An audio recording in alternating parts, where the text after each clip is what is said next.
It started as just another day of making TikTok videos in my small, cluttered bedroom. The sun was setting, casting long shadows across the walls, when I noticed something peculiar on my latest video. As I danced to the trending song, my shadow seemed to lag, then abruptly moved in the opposite direction. It wasn't a trick of the light. I watched it swerve and sway, as if it had a mind of its own. Curious, I posted the clip under the hashtag Shadow Challenge, thinking it would amuse my followers and perhaps snag a few extra likes.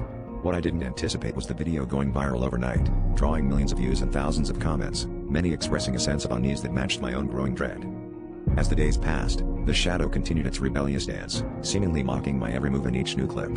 My followers were captivated, begging for more, convinced it was an elaborate special effect. But the truth was, I had no control over it.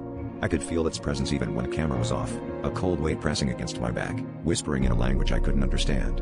I began to dread the setting sun, the time when the shadow would emerge, more alive than I had ever been. My sleep became fitful, plagued by nightmares of shadowy figures closing in, their silent screams echoing in the dark. Desperate for answers, I reached out to a local folklore expert, who laughed nervously when I described my situation. Their voice turned grave as they explained tales of shadows that break free, souls lost to darkness seeking to reclaim life. My skin prickled as they warned me to stop before it was too late, to sever the connection before the shadow fully awakened.